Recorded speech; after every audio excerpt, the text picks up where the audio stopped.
strike notice.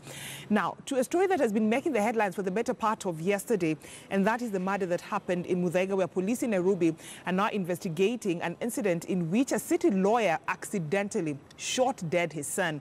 Now, the lawyer in question, that is Asa Nyakundi, is being grilled by police.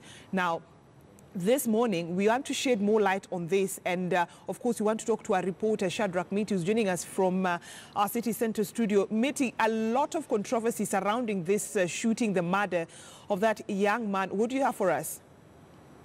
Brenda, earlier on, our expectations were that Asa Nyakundi, the city lawyer who is now facing possible charges for murder or maybe manslaughter for his own son, was supposed to be arraigned in court today after the completion of the interrogation and the findings of the interrogating officers, but that will not be happening today. This because last night, Nyakundi is said to have fell sick, and so was taken to Nairobi Hospital, where he is now being attended to by doctors.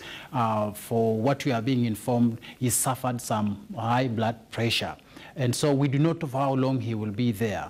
But now, how far or the next phase of the interrogation and the investigation is largely dependent on what happens and how long it takes at the hospital. But now remember, Brenda, as you rightly mentioned, this very controversial matter, because we are told that the city lawyer, that is Asa Nyakundi, accidentally shot dead his son, although the son reportedly never died on the spot, but he is said to have, according to the information he gave to the police, that when he shot him, he took him to Aga Khan Hospital, where he was declared dead on arrival. And so some of the possible things that the interrogating officers will be looking into this matter is how accidental was this accident, and what was the state of mind for Nyakundi. Remember, one of the prerequisite conditions for the licensing firearms licensing board to consider before they issue one with a license to own a gun,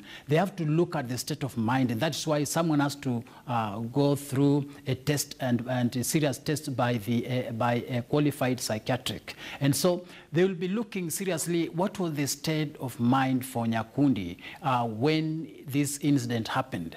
And again, they will be trying to look at how accurate was Nyakundi in terms of keeping the gun, because again, before one is given any gun or one is licensed to own a gun, they have also to look at the ways on how you are going to keep safe your gun, because it is something you should not use to intimidate others, or maybe to cause an accident or to harm anybody. And so in Nyakundi's case, he did not just harm, but he went ahead to cause death over the same. And so those are some of the things that the interrogating officers will be looking at. And whether that will happen anytime soon, we do not know. But now, the twist in the matter is that now Nyakundi is ill and is at Nairobi Hospital, where we'll be waiting to see the next course of action once he's discharged. And based on the report of the doctor, again, it's when we will now understand or know how far this matter goes. But again, Brenda, most of one key issue about Nyakundi is that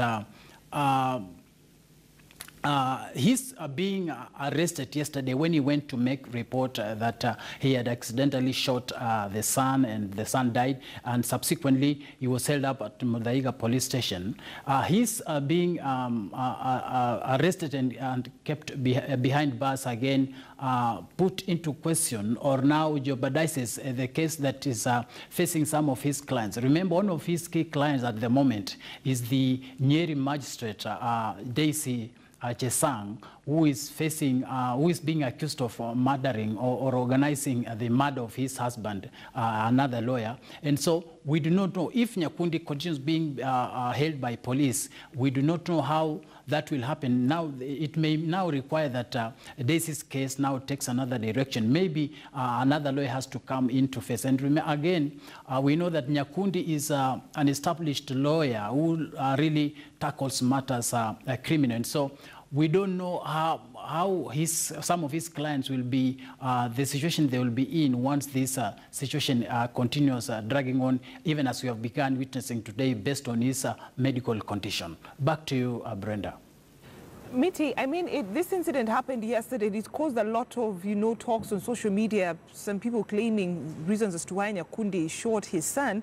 which is subject, to confirmation by investigative agencies. But I don't know whether you've talked to the family of Nyakundi and probably what they've said might be the cause of that fatal shooting.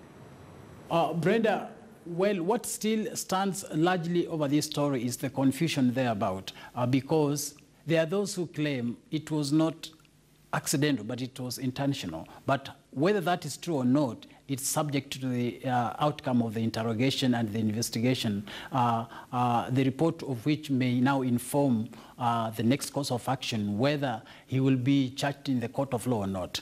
And again, on this matter, based on the family members of Nyakundi, again, we are yet to get in touch with them because most of them seem to be in shock and they are so cagey over the matter. They're not so willing to speak about it, at least for now. But we are very hopeful that with the subsequent or with the progress of time, they may open up and at least just come out to explain and express either their shock or anguish over the same. But we hope, even as we give them time to heal or maybe to reconcile themselves with the situation, we hope that sooner or later they'll be opening up and at least talk to us and give us their perspective and their side of the story.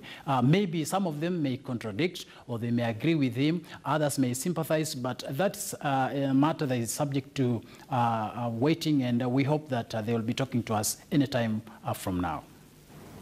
All right, thank you so much, Shadrach Miti, a reporter talking to us from a city center studio about that murder of the son of Asa Nyakundi, a renowned city lawyer who's actually Nyakundi's was who shot his son. Developing